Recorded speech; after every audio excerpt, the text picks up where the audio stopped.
Hello, everyone, and welcome to our Tiger Family Talks webinar. We are so excited that you are joining us today. Thank you. We are going to get started now. So thank you to everyone who's joining us on Zoom and Facebook Live. Tonight's topic is promoting your Tiger's academic success. So we're super excited. We think this is going to be a very helpful webinar. We hope you get a lot out of it. Before we actually get started with the content, I want to go over just a couple of things. So if this is your first time joining us for one of our webinars, thank you, welcome. And if you are returning, if you tuned into last week's webinar or last fall's webinar, welcome back. Thank you as well. So a couple of housekeeping things. If you are on Zoom, we have two features that I want to point out. The first one is the chat. So you'll see at the bottom of your screen, or that little gray and black taskbar, you're going to see chat. You can click on that if you want to let us know where you are from or introduce yourself now. We'd love to see who is joining us today. And you can also just insert a quick emoji or a comment.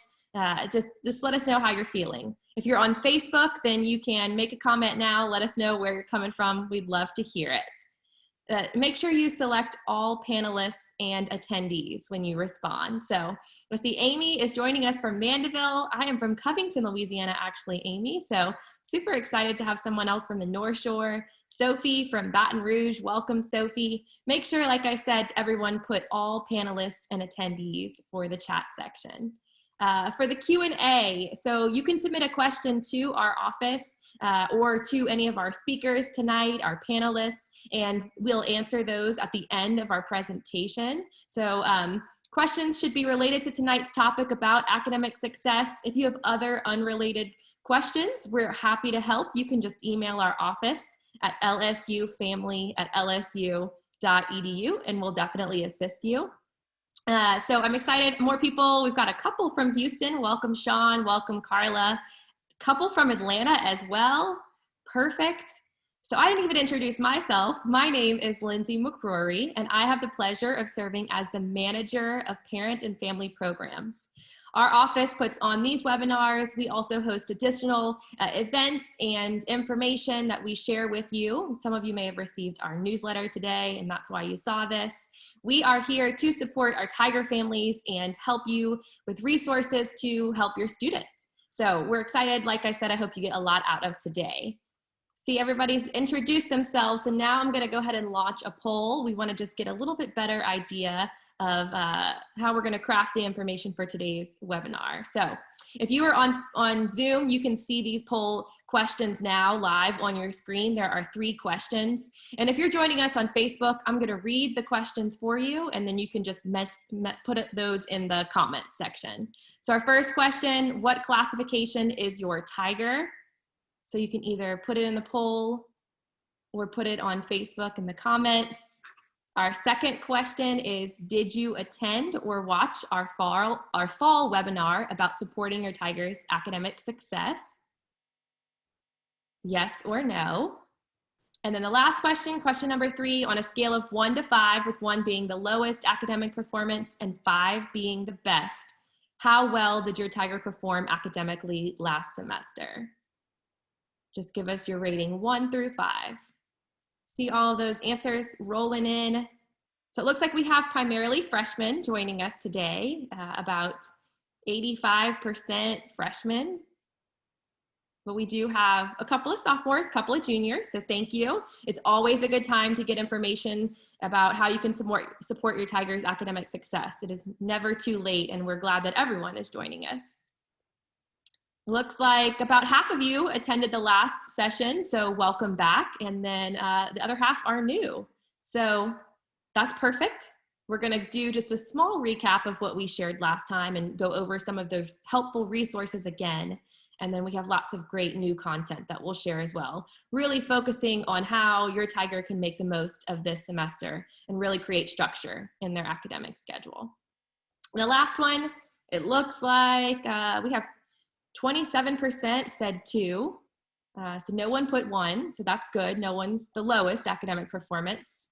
We have 13% rated at a 3, 27% rated at a 4, and then 33% of you, a third of you rated 5, which, your tiger did well. So we're glad you're here. Everybody's here for different reasons. No matter what your reason is, I think we've got some great content to share, and we hope you get a lot out of this. So thank you everyone for participating.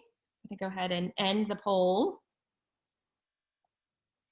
And we'll share those results with everybody so you can see them on the screen.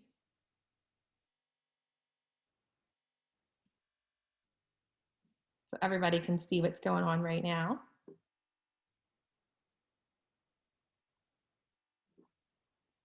Okay. And I see some on Facebook that have the 1 rating for question number 3 as well. So thank you all for sharing, and we definitely have a lot of great content for today. So we'll stop sharing now, and we thank you again for your answers. So we're joined this evening by our Center for Academic Success, and they are going to provide helpful information and help answer your questions about your tiger's academic journey.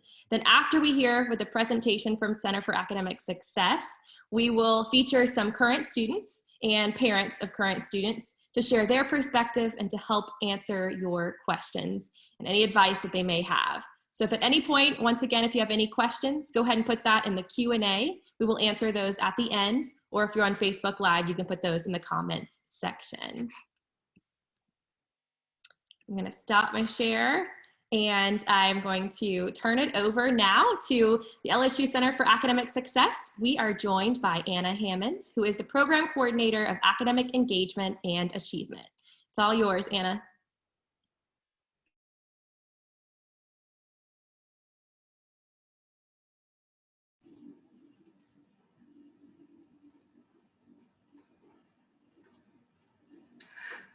Hi everyone, my name is Anna Hammond. I am a program coordinator here at the Center for Academic Success. Thank you so much for joining me this evening. As Lindsay was saying before, about half of y'all indicated that y'all were with us last semester when we talked about all of the resources that are here at CAS that your student can access in order to help support their academic success. And I will address those again towards the end of the presentation. But tonight, what we're going to do is we're going to focus on some strategies and tips and tools that your tiger can use to help them create structure and work on their time management.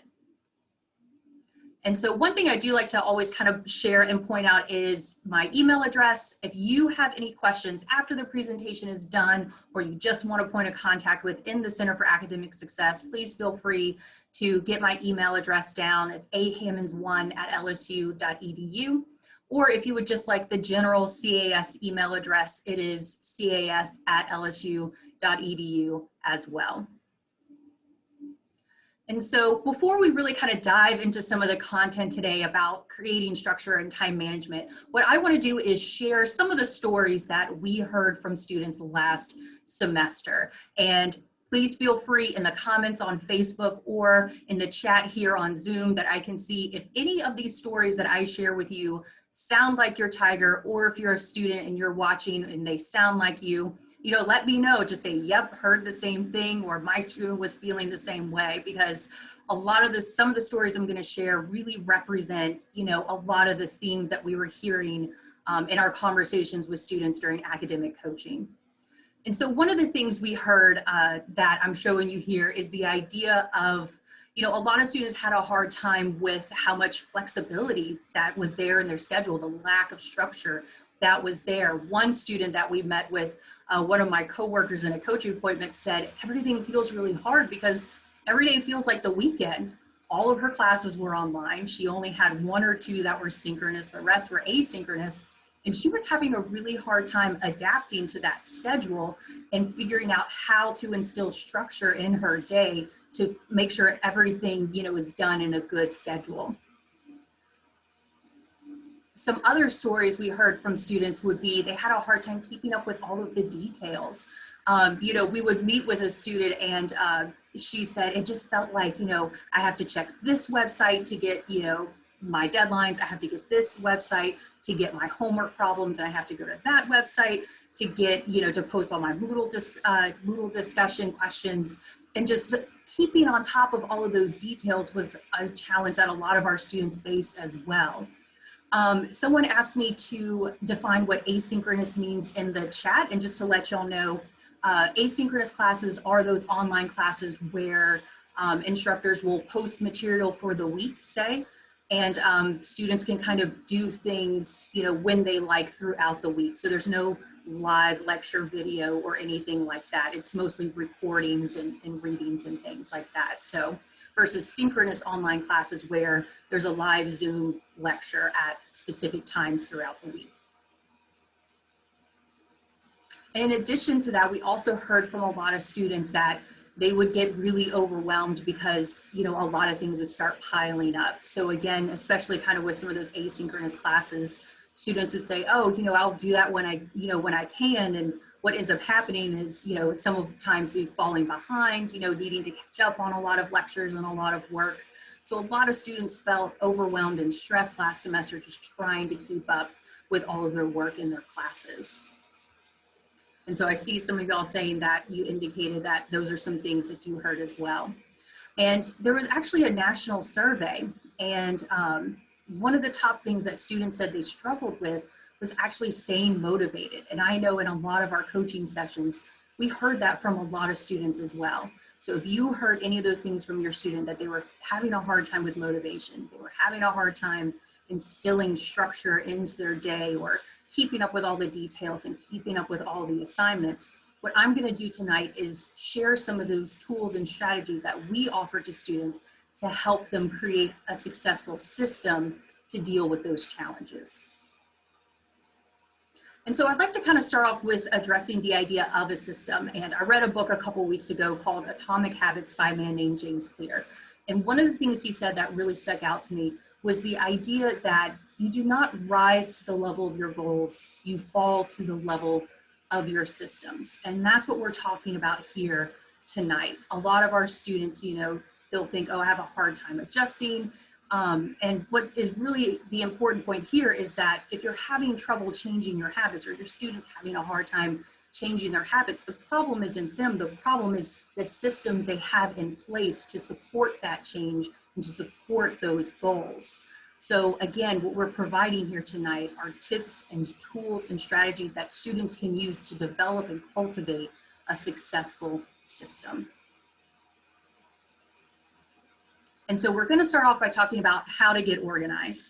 And so if your student was one of the ones who said, you know, they felt like they had a hard time keeping up with all the details, the next two documents I'm going to share with you are things that they can use to really help get organized. And that's going to be our class organizer and our spring semester calendar. And so the class organizer is really for someone where you want to get all of the ideas, all of the assignments for class in one location. We asked students in another workshop, you know, hey, let us know, raise a hand in Zoom if you have to go to at least 3 websites to find all your information for classes. And we had a lot of hands raised. So again, this is a really good tool to use to go through everything, go through their syllabus, go through their Moodle course, all their homework platforms, get down their class information, and then write down all of their assignments. And that's not just the big things like the, you know, exams and projects. That's also the smaller things like homeworks, Moodle discussions, things of that nature. To put all those assignments down with their due dates, any sort of comment that's necessary, and then to also write down how much each one is weighted in their grade. That way, as they go throughout the semester, they can also start filling out and checking out, you know, okay, this was my grade here, so that they're also always aware of how they're performing in the course. Now, here at the bottom is another really good place to put all those details, right? So for example, here, in this class that we have, homework is always due by midnight, you know, on the due date, but those Moodle discussions are always going to be due by 5 p.m. I was working with a student one time, helping them kind of create a, you know, a schedule and working out the rhythm of their classes. And they would say, okay, every Friday I have a, you know, quiz due in my anthropology class by midnight, but I also have a quiz due every Friday in my ISDS class, and that's always due by 4 o'clock. So all those details, it's a really good idea to put them all in one place for each class so that you can make sure you're keeping up with all of those things. And then in addition to the class organizers, a really good tool for your student to use would be the semester calendar. So after they complete a class organizer for each class, they could end up with 4 or 5 class organizers. They can take those assignment dates and transfer them over to our semester calendar. And what this does is help them get a real good picture all in one place of how their semester is going to flow. You could put all those due dates on here, all the exams, and then it's also really good to put things like personal events on there. Maybe they want to put their mom's birthday. And those can be important because if you know, if they know on their mom's birthday, they're going to want to spend that day with their mom, but they've got a project and an exam the week after. If they see that coming well in advance, then they can really organize their time well leading up to this so they can take that Saturday off and still be on the ball for that project and preparing for that exam. So the semester calendar, you take all those assignment dates from the class organizer, you put personal events, school organization events, appointments, meetings, putting them all together so you can see how they work in the ebb and flow of the semester. And the next thing we're going to talk about is budgeting time. So that was kind of getting organized, putting all the details, getting those all together. And the next thing that's really important is budgeting time. And this is probably one of the most common things that students come to see us for academic coaching for.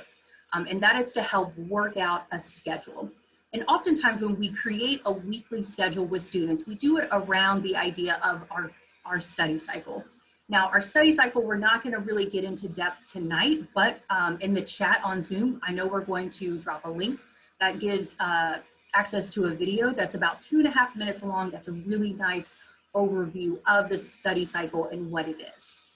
And so when we do this weekly planner, though, what it is it has the day laid out by, half hours into hours, and we help students kind of plan out how their day-to-day is going to look. And so what that can look like is the first thing we do is we put in the classes that they're attending. So we'll ask them, hi, what are your synchronous online classes, the ones that are meeting live? Do you have any face-to-face classes? What are those classes and when are they taking place? And we put those classes in first. And then the next thing we'll ask is, okay, do you have any hybrid classes? And a lot of students last semester had a math class where they maybe met for 1 hour a week for a lecture, and then they had some My Math Lab hours to take care of for the rest of the class time. So we would schedule that lecture in, but then we would also schedule those required Math Lab hours. And then we would ask, do you have any asynchronous classes? Those classes where you have kind of the ultimate flexibility to take care of that content whenever you can that particular week. And what we strongly recommend to students with asynchronous classes is to schedule them just like they're synchronous. That is a really good way to approach those classes so that kind of work doesn't get piled up. And so in this example, we have art history. Art history classes last semester were mostly asynchronous. So it's a 3-hour course. So we blocked out 3 1-hour times in the week in order to take care of classwork for that class. The next thing we say to think about is like, okay, does your student have work? We often work with students who are working 10, 20 plus hours a week. So putting in that work schedule. And then also if they're involved in any organizations and they have regular meetings, it's a really good idea to put those on there as well. And so this is kind of the way we start building the weekly planner, is putting everything on there that are hard and fast uses of your students' time. And then the next step is to start thinking about how you engage with your classes. So I mentioned before, we often use the study cycle to help our students build a weekly planner by putting in times for maybe previewing material before class and reviewing notes each day. But the next part that we often work into weekly plans for our students is study time. And the way we think of our study time is in a time structure called the focus study session. And so if you hear from your Tiger that, when they're studying, they're just feeling like they get easily distracted, or they're not really like using the time well or very efficiently, the focus study session is a great way to add some efficiency and accountability into their study time. So the first part of the focus study session is that they just make a plan, instead of saying, I got to study for chemistry, think, defining, I'm going to do these 10 problems for chemistry, and then committing to that task for 30 to 50 minutes, and then taking a small break, 5 to 10 minutes in length, and then looking back over what they did and choosing, do I need to do another focus study session? Do I need to take a longer break because I've done a few focus study sessions? Or, maybe I'm good on chemistry for now and I need to switch over to art history, whatever it may be. But this is when we work with students, often talking about focus study sessions, we turn to the weekly planner and start thinking, when do you want to study for your classes? And we tell them, look at the gaps in the schedule. And so in this example, we've kind of added in study times in between classes and in between work and the other responsibilities that we already detailed in the schedule. And so we look at this and think, okay, if we blocked out an hour and a half for studying, a good way to think about that is maybe 2 focus study sessions will likely happen in that time. If you block out 2 hours of study, a good way to think of that is thinking of that as 2 to 3 focus study sessions. So creating a weekly planner is a really good way of defining when you're going to take care of everything, because just something a lot of students had a hard time with not maybe having as much structure as they're used to or they've had before is, trying to think of, oh, I'll do that when I can or when I want to, ends up, maybe not happening at all, which is why it's just as important to budget time for studying as it is to budget time for class. So creating a weekly schedule for themselves is a great way to create some structure in their time. And so after they've defined when they're going to do some of these things, the next thing is to define what they're going to do. And what we would like to provide for that is a master to-do list. And I often talk to students in coaching appointments and say, this is a great activity to kind of close out the week and to really start your next week. So a lot of students will kind of do this over the weekend. They'll look at their they'll look at their class organizers and their semester calendar and think, okay, this week, these are the things I need to do for each class. And so you put in those assignments, any appointments or meetings, any big tasks, say they look and go, oh, I've got a paper due in 2 weeks. So that means this week I want to make sure I do my research and I want to do my, in my outline, defining the tasks. So they use the weekly calendar to define when they're doing things. They use the master to-do list to define what they're doing in that time. And Amy, you're right, those do sound a lot like SMART goals. And so the next part of this is the idea of reflecting and adapting. One of my favorite things to tell students after an academic coaching session where we've created a schedule is, before they go, they say, yes, I think this schedule is great. I think it's gonna just totally change the way I go about school. Is I say, that's fantastic. I'm so glad you're feeling confident about moving forward now. I'm going to send you the schedule we created. And then I'm also gonna send you a blank one as well, because the next step in this process is to live this schedule. So, and sometimes the schedule we create that we think is amazing and fantastic ends up not working as well as we think it should. And I always try to tell students that that is okay. So one of the things to do that's an important part of the process of really good time management and creating the system that works best for you is to think and define of what are my distractions? What are the things that get in the way of my systems working and the goals that I'm trying to achieve?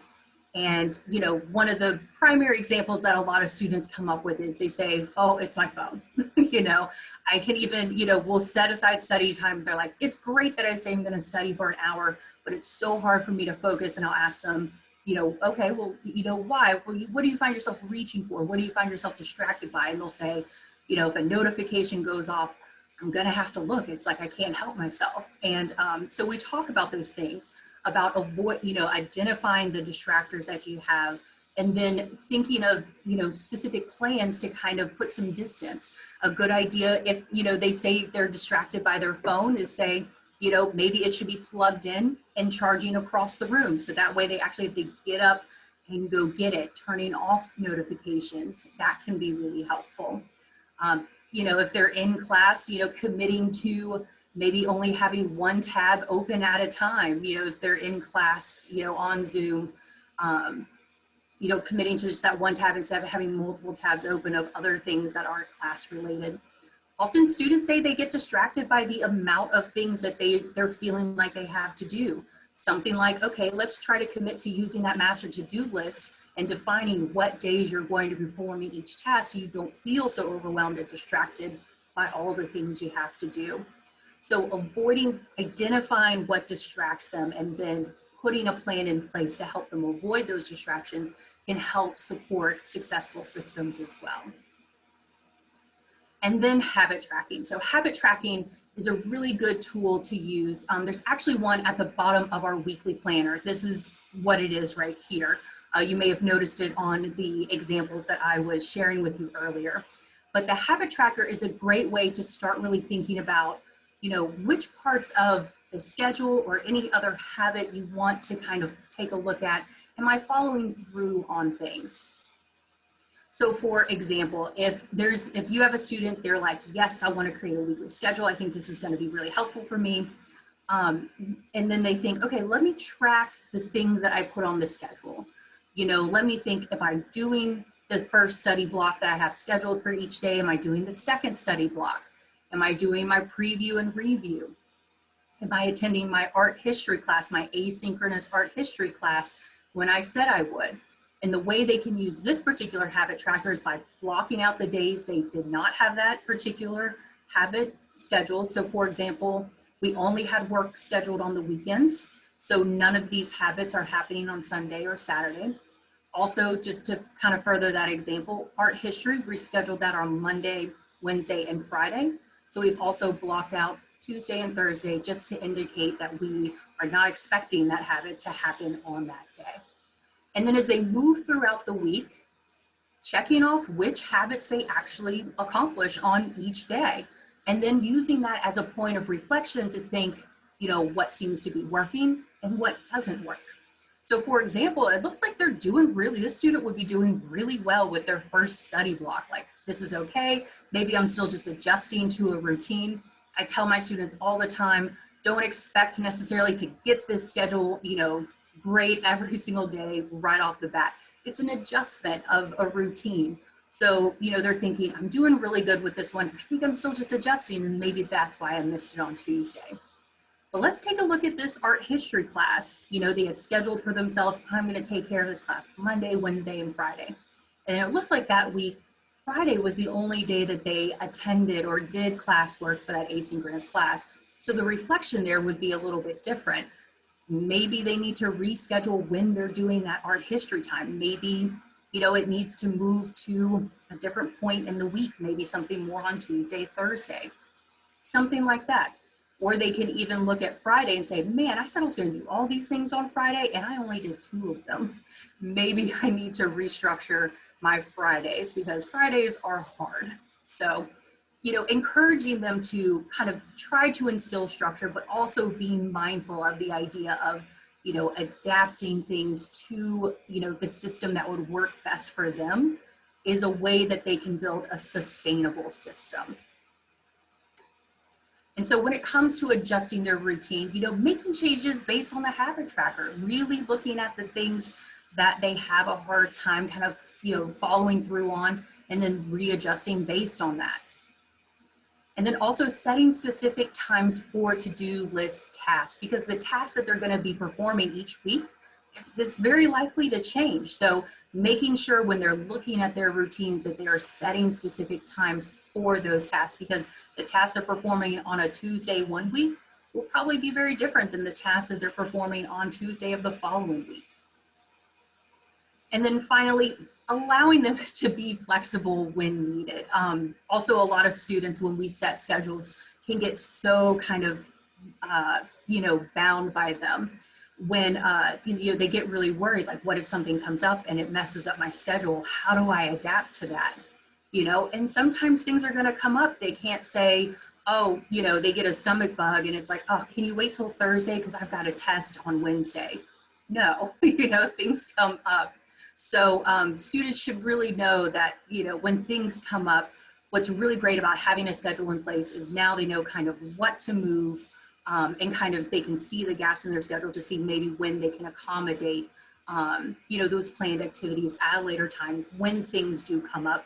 Or even, spontaneously all their friends say, hey, we're going to get lunch, and they really want to get lunch, and they look at their schedule. If they can legitimately move that planned activity to later in the day and it does not disrupt anything, then that's okay as well. So, finding balance, that's what a really good sustainable time management system does, is that it allows for accomplishing responsibilities, but it also allows for balance, which is something a lot of our students are looking for. And then the last part of what I'm going to share with all of y'all today is using resources. So we mentioned last time that if you were with us, we talked about all the resources that we offer here at CAS for your students. And I'm just going to very quickly kind of show where those resources can be accessed on our website. So our website here is lsu.edu/CAS. And if you look at this here, what I've done is just kind of gone through and shown you where they can access some of our services. So if they go to lsu.edu/CAS, select services and select our services, they're going to be able to see all of the services that we offer here at CAS, starting with tutoring, supplemental instruction, academic coaching, and shell study groups, as well as many others. So specifically for them to look at scheduling a tutor, they're saying, in my systems, I feel like I'm going to need to have regular tutoring sessions. What they can do is go to that site there where it says online tutoring, and then it says schedule tutoring. They can click there in order to access and actually sign up for a tutoring session. They can continue to scroll in order to look at what subjects we offer tutoring in. And from there, they can actually also access a second tutor source that we have for students called Net Tutor online tutoring, which offers tutoring hours outside of normal business hours. So if they're working some math problems and it's 10 o'clock at night and they're stuck on a problem, chances are they can get on Net Tutor and get some help. So that's where they can access those services. Now, next to that is supplemental instruction. Now, they do have to get the link for supplemental instruction from the Moodle course of their instructor. But if they want to schedule SI office hours, or if they would like to look at the instruction schedule, which classes and instructors are offering SI sessions, they can find that on our website as well. So that's where they can access some of the information and SI office hour scheduling from our website.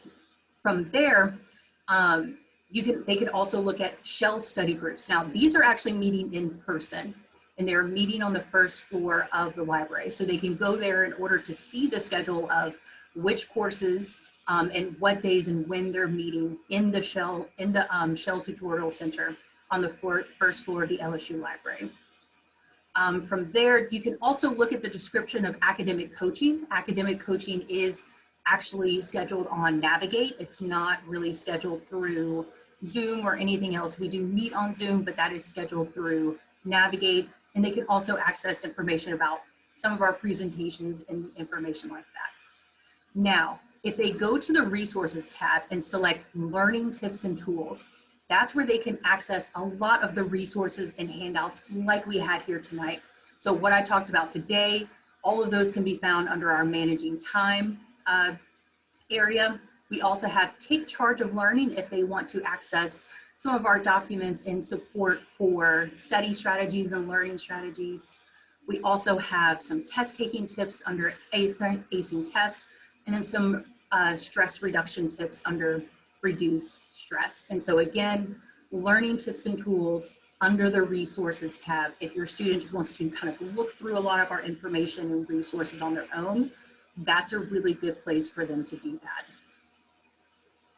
And so just to do a quick kind of recap, I threw a whole bunch of information and like strategies and tools and everything out there, but just as a quick recap, the idea here is it's important to, support your students, building of a successful system. And some of the key components to them building a successful system specifically for creating structure and managing their time as they go through this semester.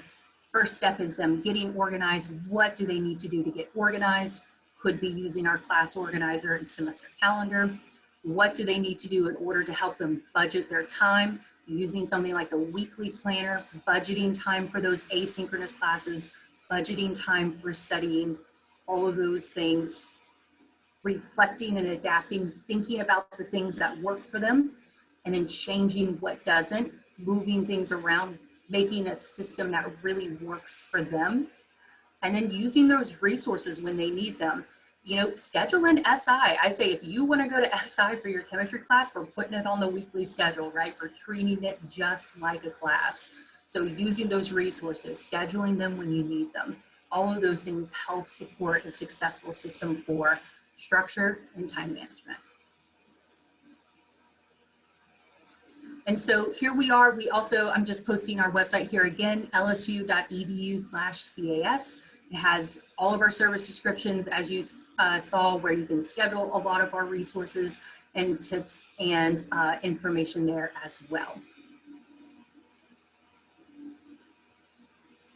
And so does anyone have any questions for me? You can leave them in the chat. I can look at the Q&A here. And someone asked, do you provide services and or testing for dyslexia and or ADD? So we actually do have we are in charge of some of the testing, but in order to receive accommodations, the student is going to make sure they go through the Office of Disability Services. So I would contact them concerning that particular question. So again, that's the Office of Disability Services. And then, let's see. And then I don't think we have any other questions. Oh, someone said, is it possible to find a paid tutor for face-to-face if needed, and where would my Tiger find that? So there is actually something, I didn't scroll down to the bottom of it, of our screen, but if you go to the tutoring sources, resources like I showed you, if you continue scrolling past the free services that were offered, you could see something called Tiger, I believe it's a tutor match. And you can look on there to see tutors that you could potentially some paid tutors that you can find on that site. Any other questions on the chat, or someone who is monitoring the Facebook messages? Does anyone have any questions from there? I think you are good. We will take more questions at the end, so we're going to start the panel next. Thank you so much, Anna. That was wonderful, really helpful information. I hope it was great for both people who have heard some of this before and then those who are brand new to this webinar. So thank you so much. I'll now turn it over to my colleague, Carly Bordelon. She is going to oversee our panel. Hello, everyone. Thanks, Lindsay. We know that many of our families enjoy hearing from parents and students firsthand for tips and advice regarding academics. So we're going to meet some of our student and parent panelists this evening that are joining us to share information about their experiences and help answer some of your questions. So when I say your name, y'all can just go ahead and introduce yourself. So first we have Nikki Leblanc. Hello, everyone. My name is Nikki Leblanc. I'm a freshman here at LSU, majoring in early childhood education. Awesome. And we have Tatum Como. Hi, everyone. I'm a junior at LSU, majoring in political communications and English. Then we have one of our current Tiger parents, Brett Bernard. Hey, everybody. Go Tigers. As Carly just shared, I actually am a parent of two Tigers. One graduated with honors from a business program 3 years ago now, and I have a senior pre-med bio major student as well. Hopefully, knock on wood, he'll graduate in May. And we're all from California. Thank you, Brett. And then we have Sean Johnson. Hello, everyone. Again, I'm Shawn Johnson. I have a sophomore. We're from Houston, Texas, Pearland specifically, but suburb of Houston.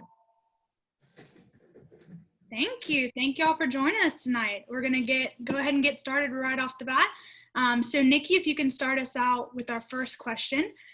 So have you utilized any resources offered by our Center of Academic Success? And if so, kind of which ones helped you out with your academics? So yes, I have used, for the most part, the SI program, which is the Supplemental Instruction. And so that is basically where one student who has already taken the course basically teaches the material that was taught once again, to where it's kind of like fresh in your head again. And it's taught to any student that would like to join. It's all free. And they usually meet about once to twice a week, depending the specific class. So I use that one quite a lot, and it helps. And I also, even if I thought I didn't need it, I still went because it was kind of just a review of all the material I learned, because sometimes it seems like a lot of material all thrown at you at once. So to get it kind of reviewed at you and you take time to process it, it helps a lot. And I also use this semester calendar. It helped me realize all the deadlines and all the different things that LSU had to offer. And I think those two were really just the ones that helped me out this past semester. Thanks, Nikki. Tatum, what about you? What resources have you utilized? Yeah, so pre-COVID, I kind of used the tutoring center within the library just because it was easy. If you were there during the day of study, you could pop on over and get help just any time of the day. And I also use SI sessions. Those are kind of more what I've experienced for like the larger classes, like the science and the math classes. There's an English major and a math comm major. We don't necessarily have those as much. We do have like a lot of grad assistants that will help. And like Nikki, I also use a semester and weekly calendars just to kind of plan out when I'm going to do my homework, when my tests are, and stuff like that. Just really simple way to keep yourself accountable. Thank you, Tatum. Brett, did your Tiger utilize any resources offered by the Center for Academic Success, and which ones did they use that they enjoyed? Yes, actually, both my sons did and have taken advantage of those resources and went beyond those as well. Before I get into specifics, I just want to share with all the parents out there, your students are not alone. LSU is providing all these resources for you to help you with these programs and to be successful. So parents and remind your students, they are not alone. The faculty programs like this that Lindsay and Carly have set up along with Anna, they're there to ensure that your students succeed. So keep on reminding your students that the university is there not to fail them, but to actually make them be successful. So remind them they're not alone. I think that's one of the most important messages that they, especially as the semester gets along, they get overwhelmed. Don't be overwhelmed. Reach out to these resources. Now, specifically what my sons have used, they did take advantage of the Center for Academic Success. Many of the opportunities that Anna outlined, but I would stress, as Nikki shared, there's other resources out there too. So take advantage of the center. That's where you want to start, but also reach out to your professors and your students' assistants. If you're having problems specifically, talk to them directly. Again, the professors are there to help. Every time that my sons have reached out to the professors, they've gone out of their way to try and help them focus on certain things, to get additional assistance, to know where they can get that assistance. In addition to the CAS, they also reached out to the private opportunities that are out there that are either listed in the departments or divisions of the schools. If they're in a sorority or fraternity, quite often they will have resources they can reach out there too, in terms of brothers and sisters who have gone through the course before, so reach out to those as well. And again, take advantage of everything that is there. And specifically, let me just real quickly go, my son, the more academic, my pre-med son, he did exactly what was outlined by Anna. Laid out on a schedule. His focus has been, one of my tests coming up, to 2 weeks out, start planning specifically to address those tests and schedule his time for those tests. Still doing the daily homework along the way. So he did use a system that, as Anna outlined, to keep track of when he had to study. So again, keep organized, plan out, and as Anna ended, adjust. So you can start off thinking your classes are going to be a certain way, but be flexible. Yeah, one class may need more study than you thought originally, another may need less. So adjust your program as you move along. Thank you. Sean, what resources did your Tiger utilize? Well, there was I read a question that says, how do you get your Tiger to realize they're not too grown to ask for help? And that is a very good question. So I have a very stubborn sophomore now. So she spent probably the first semester really, struggling a little bit because she didn't want to ask for help, and she knew how to do everything.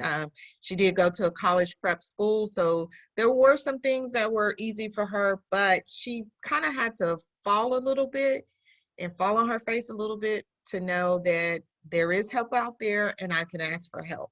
So she did, I think she told me she did engage with the SI, and particularly I think economics. That was very tough for her. English is easy, no problems. Math is a problem. So she finally had to ask for the help, and she saw the results of asking for the help. I think that's what's important. And she just got more organized. I think not letting it all pile up on her, and she's not going to use a written calendar.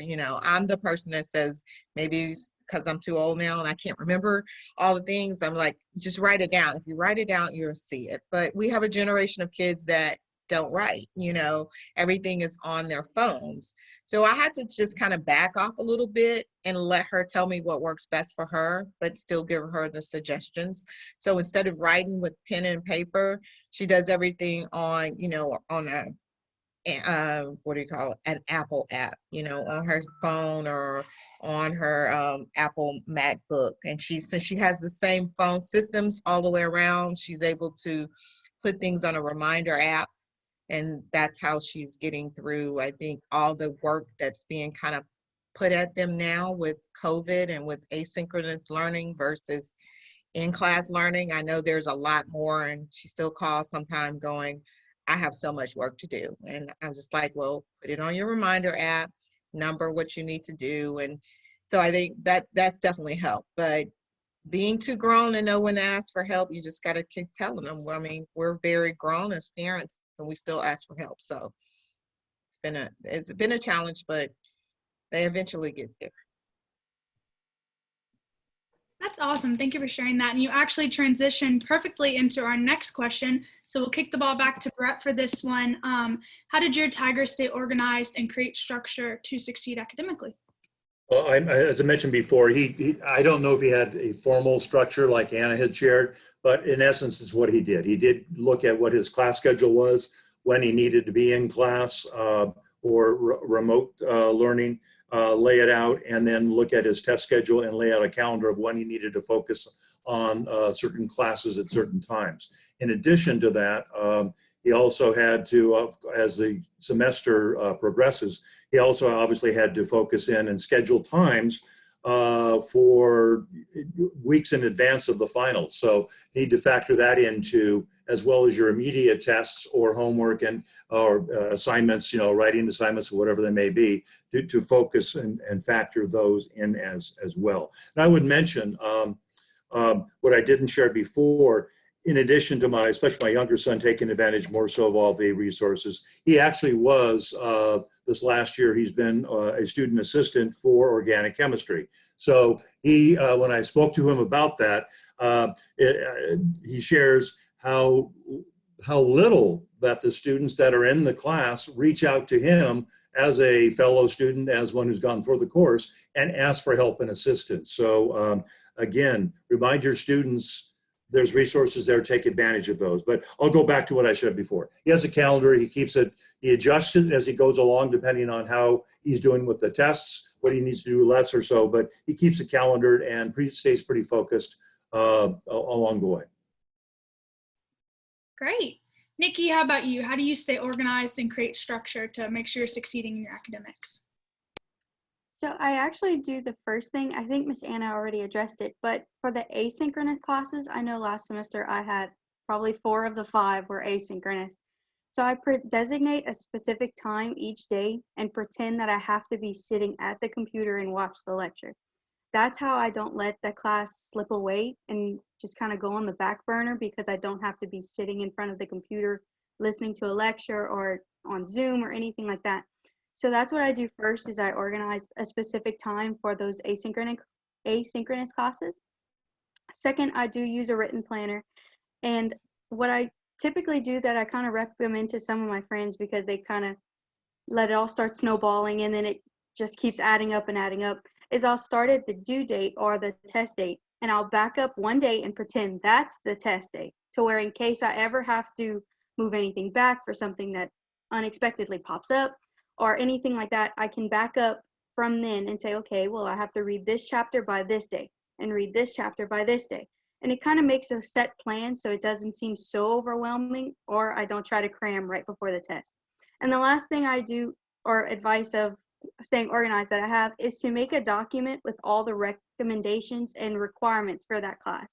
So many different classes have many different things that you have to do to obtain the grade that you would like, whether that be posting on a Moodle thing or turning in an essay or a test or anything like that. I made a specific document to where my English class has this many things that I need to accomplish, because it can very easily get confusing. What does my English class need? What does my political science class need? So I just kind of lay it all out, and I definitely use a planner. Great. Tatum, what are some of your organization hacks? Yeah, so I use a color-coded planner. So like, kind of like Nikki was saying, she was like on a document. I use different colored like pens for what, like for if it's a test or an assignment or homework. And I'm lucky that most of my classes have the same like structure of kind of assignments due every week. So we'll have like a discussion post or a quiz at the same time every week. And so by having like the color coded in my planner, and I highlight it as soon as I'm done with it, it keeps me like to look for the week ahead and like see like, okay, I have this exact thing like Nikki was saying. And I also, I think it's really important to do it on your phone too. So like I have it on Google Docs or Google Calendar too. So I'll get notifications on my phone all the time, like every day, like this is due, and you can set timers for when you want, if you want it a day before, 2 days before, to remind you. And so it's a good thing that I can like, if I don't have my planner accessible, I can like be at work and be on my phone and see what I have to do for then. I think it's also just a mindset of like knowing like getting it done as soon as possible is going to benefit you in the long run, because if you push it off, you're going to resent it and like not get anything from the assignment. So it's more of like almost forcing yourself to do it as soon as possible. Like I'll complete it, but I won't submit it, so I can go back and revise it a few days later and see like if there's anything I want to change now, like that I've like finished the entire assignment and I'm just looking back retrospectively. So it gives me more time to revise my work and like present the best work forward. That's awesome. Yes. Tatum, so throwing this first one back to you again, how do you kind of stay motivated and avoid distractions when you're studying to do well in web-based courses? For sure. So all my classes are web-based, and so I definitely struggle with like staying focused, like in person, much less in web-based in my own home with my cats and my friends, like running around. And so I make myself go somewhere that's not my apartment, because if I study like in my apartment or in my bed, I'm not going to get anything done. And so I know around campus, if you have freshmen, there's a lot of like, there's a Highland Coffee, which is a really popular like study spot right on campus where you can walk to from any of the dorms. And so it does get busy, so that can be distracting. But if like you sit in a corner table and like face the wall or something, I'll go there and like I'll bring my AirPods, my headphones, and like watch my lectures and do my homework like on campus. That way I'm not necessarily like in class focusing, like doing all of that, but I'm like drinking a coffee, eating a snack, like focusing on my classes like by myself, where I'm like forcing myself to be up and about, where I can't just like do random things in my dorm or something like that. That's great advice. Nikki, what about you? How do you kind of stay motivated and avoid those distractions? Yes, so first I split up my work very, very much. So if I have to read a chapter, I might split it up in 3 days if I have the time for it in between tests. Because for me, reading a textbook over and over and over again, I will want to reach for my phone or look at the latest thing on my computer or emails or anything like that. So I split up my readings. I scratch off on my written planner because it kind of gives it a sense of accomplishment once you scratch the thing off. You're like, oh, well, I completed that today. Next, I also like Tatum said, set timers and reminders. And I designate specific breaks for phone time in like videos or whatever. And I also set a time to stop at night because I know as college students, we want to work most of the time till late nights and in the morning. But I set a specific time to stop, have some extra time for myself, whether that be on my phone, watching a movie, or even just going to sleep early. So. Great, awesome. Sean, how does your Tiger stay motivated and avoid distractions in some of their web-based courses? Well, I did ask her that today. So she said that what she does basically is she does her work in the mornings, in the early mornings. She'll wake up and she says, basically, before I do anything else, I do work. And that way I'm not trying to, go out in the morning and then come back to it later in the day. So first and foremost, she wakes up. Not that she wakes up early, nothing really gets started before 9 or 10, but that's what she does first. And she said that's how she stays, work first, play last. And that's what she's been doing. So that's been good. Glad to hear it. Thank you. Brett, what about your Tigers? Tigers plural, I keep saying one. How do they kind of stay motivated and avoid distractions in those online courses? That's okay. The most recent is the one most recent in mine too. So I actually will share that he actually has preferred the online programs as opposed to in place with students and such.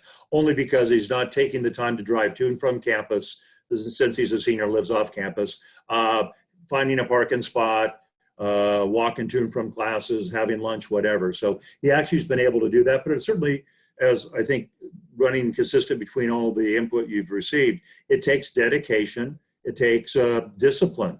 And so part of that discipline and dedication, as Tatum shared, was pre-COVID, he would go to the library. He he actually rented a room at his fraternity that was open and was able to use that as his study room. Post-COVID, you don't have that luxury right now.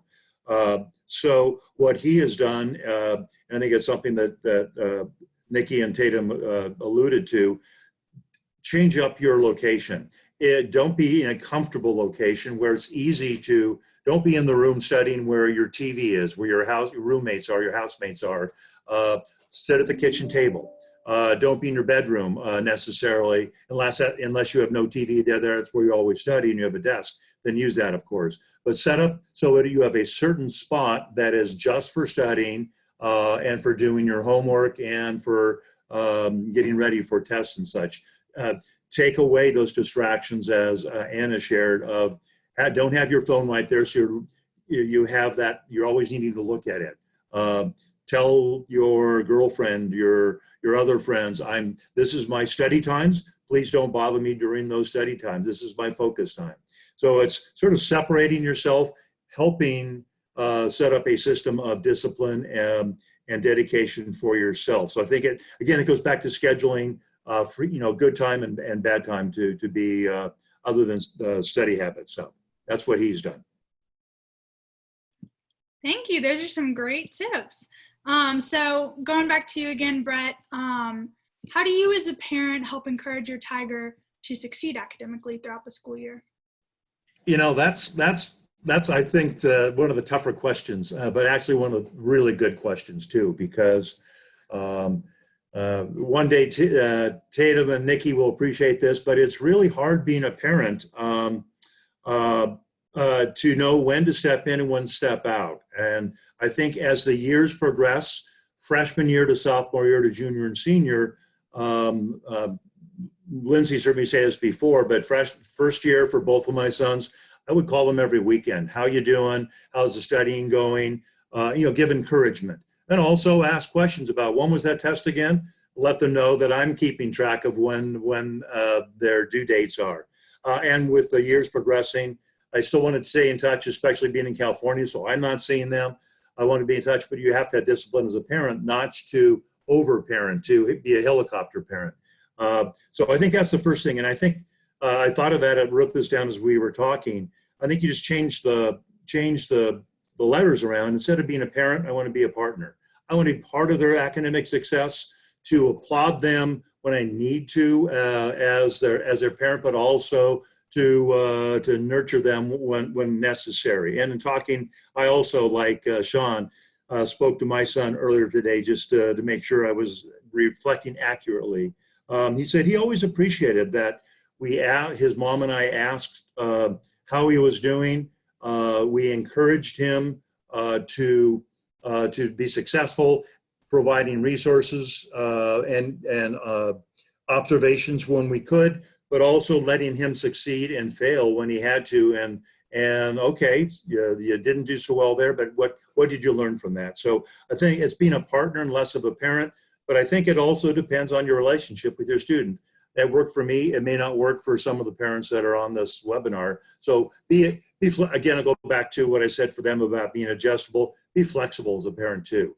During the semester, during the year, you need to, know your students best. And so know what they need to either kick them in the butt sometime or to just be a friend sometimes too. Be flexible and love them and encourage them and let them know that you're there for them. The school's there for them. Their friends are there for them. That's great. Be a partner, not a parent. I love that. Sean, what about you? How do you help encourage your tiger throughout the school year? Well, definitely, Bernard. I definitely agree with you. Is being less of a parent as far as, wanting to get a day by day. What do you have to do? When it's due? All of that. That is totally. I'm not in school. I've got my degree, so it has to be hers, and she has to own it. But I do spend a lot of time, especially recently, just encouraging because it gets overwhelming. And it seems like Mondays, she calls me every Monday and she's giving me a whole list of, I have to do this, I have to do this, I have to do this. And I think in her mind, she's looking at everything. And I have to say, take a step back, take a deep breath. You got this, you do, and just do it, one class at a time. And she usually calls me back later in the day or the next day and say, I made an A in this, I made this and this. So I let her come to me with that. And I said, well, I knew you could do it. So there's a lot of encouragement also on the phone, not I told you so, more of you can do it, you got this. But my child has never worked, really. So I do, as a parent, I remind her that this is the only job she has. And unless she wants to do one of those jobs that she totally would hate, and you guys will hate her doing it if she was doing it for you, I remind her, like, this is your job. So you put everything into your job. I'm not making you work. You have a pretty cush life. It's pretty great. So at that point, I am the parent. I'm like, you have a choice. You can't give up. And, I know it's hard. Life is hard. And it's what you do with those hard times that's going to be the difference between success and failure. So it's motivation, it's encouragement, and it's sometimes being that parent because it's my money you're spending. So I do remind her of that all the time, but she's good. She's got it. She just a lot of encouragement, though. That would be probably one of the big things that says, particularly with COVID. And, they're a little depressed as well as, we all are about just not, for the freshmen, they don't know anything different. For the sophomores and upperclassmen, they know a totally different, last year was a great year, with the 15-0. So they had all of those kind of experience and those extracurricular things that they're missing out a lot on right now. So it's hard for them. It's tough for everybody. And we have to acknowledge the mental health issues going on as well and keep them motivated. And this too, hopefully, shall pass very soon. And they can get back to being real college students and not remote online college students. So give them something to look forward to as well. Great. Yes, acknowledging what's going on and then just giving them support and encouragement every day. I love that. Thank you so much, Sean. And thank you so much to all of our panelists, Nikki, Tatum, Sean, and Brett this evening for sharing your experiences and some useful tips and advice for our families that are joining us tonight. Now we'd like to hear from you, our families on Facebook and in Zoom as well. As a reminder, please just submit your questions using the Q&A feature in Zoom or in the comments section on Facebook. And if you want to hear specifically from any of our speakers, just include their name in your question and we'll ask them that directly. So let's see what we have.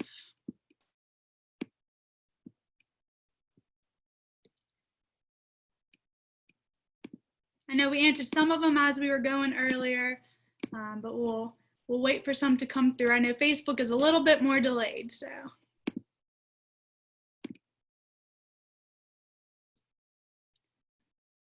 Lord said we need to get our Tigers inspired to join these talks. Yes, definitely. Share these with your Tigers, and we will have this recorded after as well on our YouTube. So we'll have that link in the chat too, so you can see all the resources we've talked about, and then go back and get them to rewatch this on YouTube tomorrow so that they can benefit from some of these.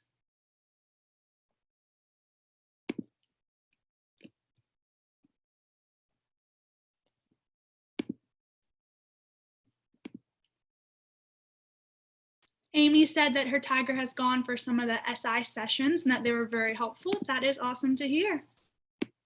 Great.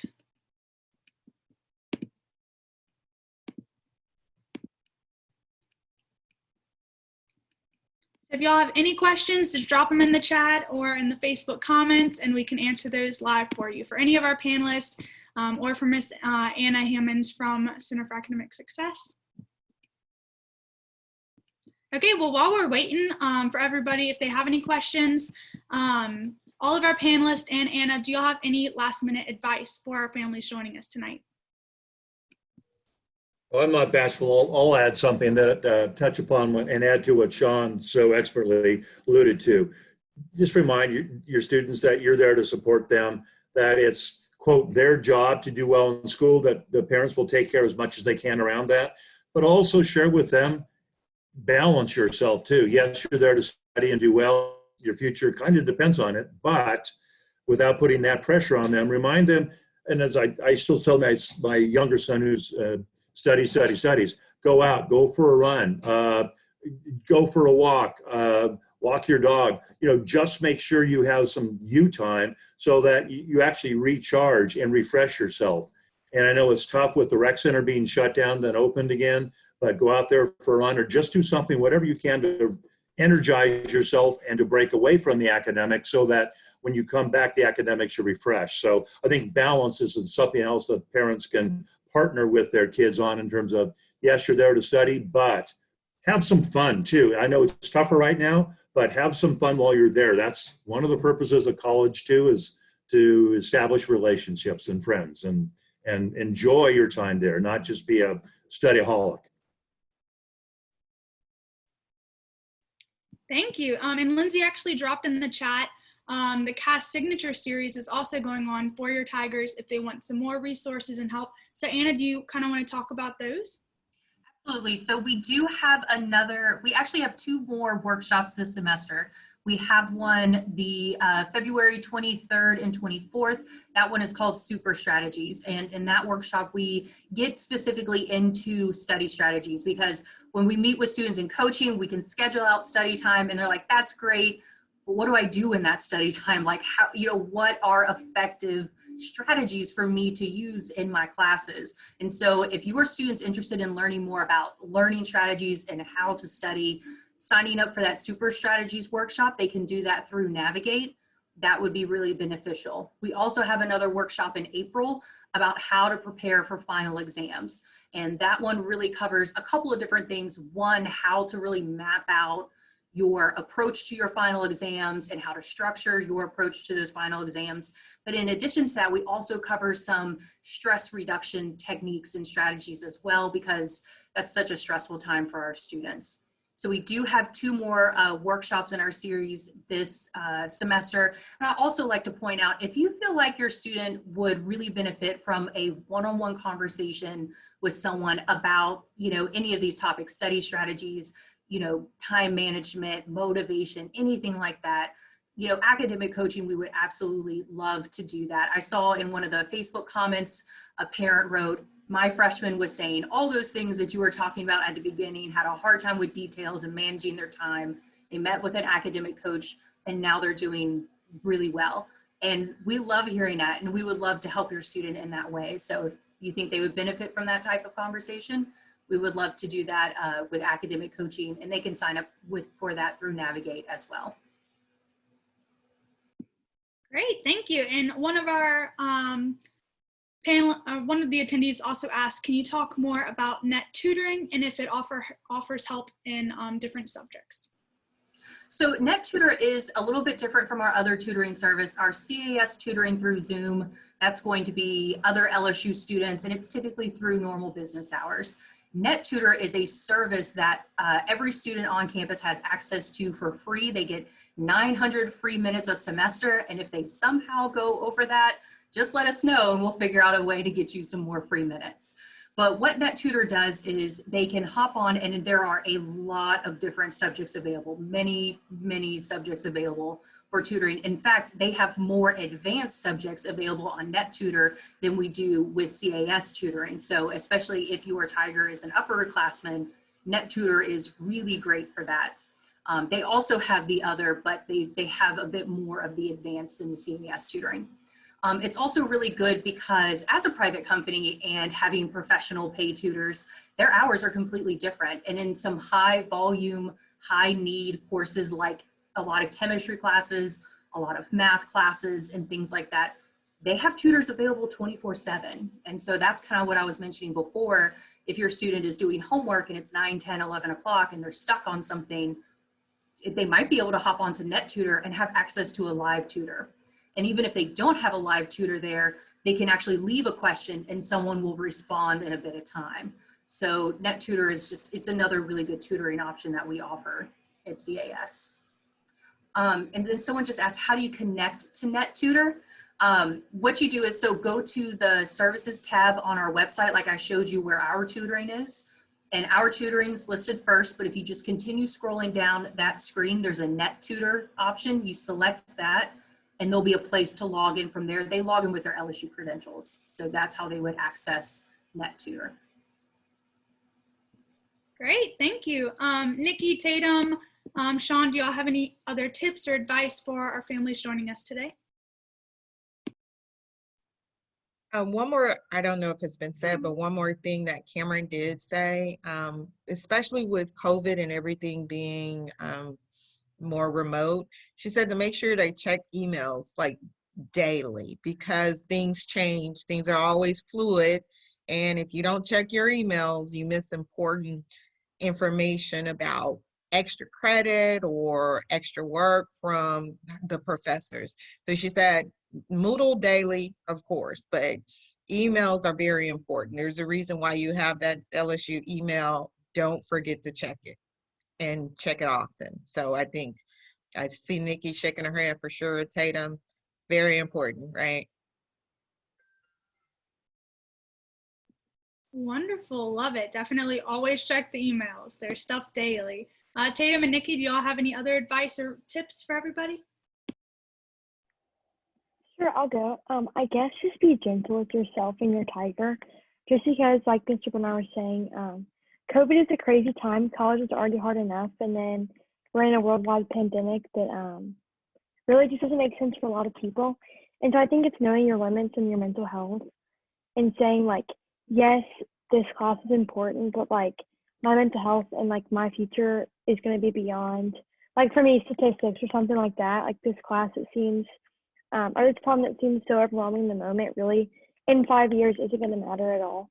And so I think it's important in knowing how to manage yourself and your emotions and understanding, sorry, all my cats climbing on my screen, and knowing like how, like Mr. Bernard was saying, like go on a run, go to the UREC, go to a coffee shop, go hang out with friends, and just find ways to manage your time. Because I work full time and I'm in 19 hours and still managing like having 2 cats and just like living a life as a college student too. So I think it's possible to do all of that if you know how to focus on yourself and what makes you happy and what you can, I'm so sorry, where you can get your energy from. So just focusing on yourself and knowing that it's okay to be gentle, it's okay to be reassuring.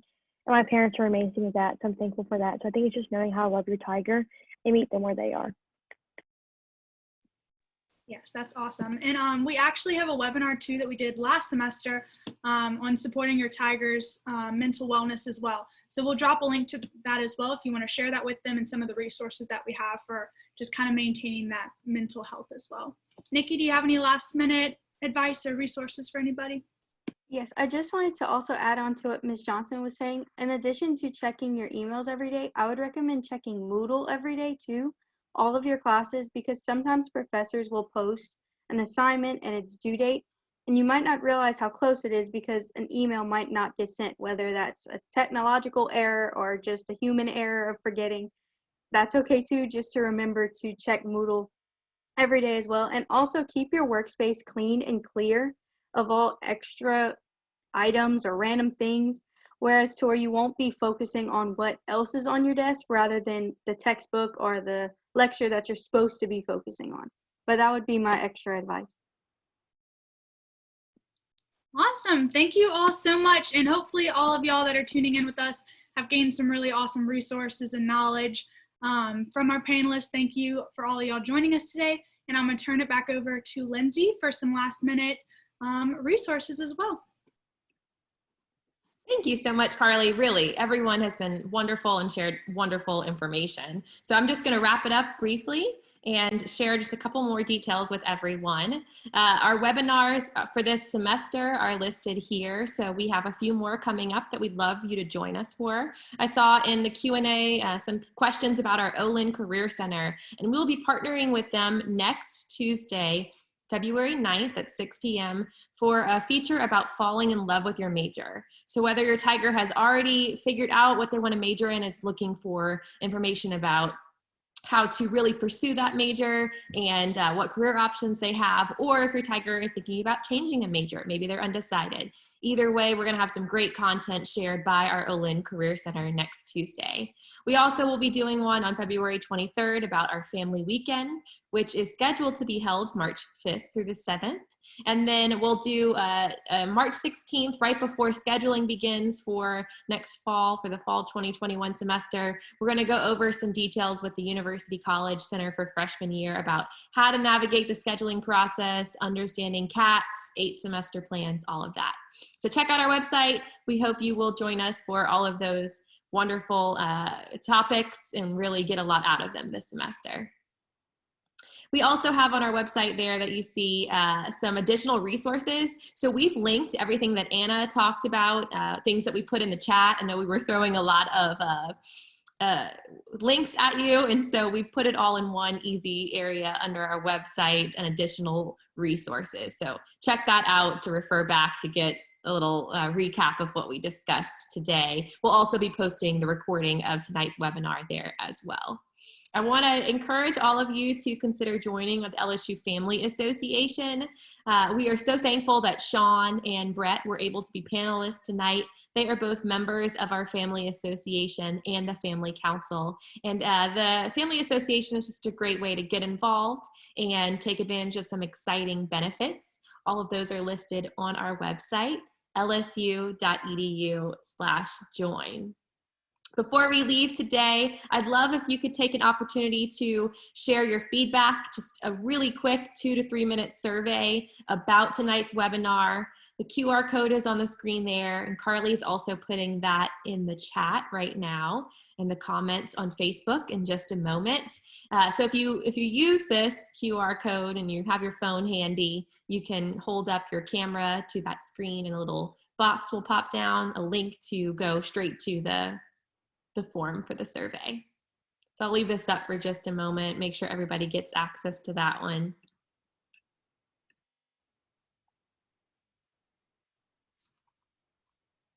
Awesome. Okay, thank you so much in advance for sharing your feedback to help us continue to craft webinars and provide information that is helpful for you and your Tiger.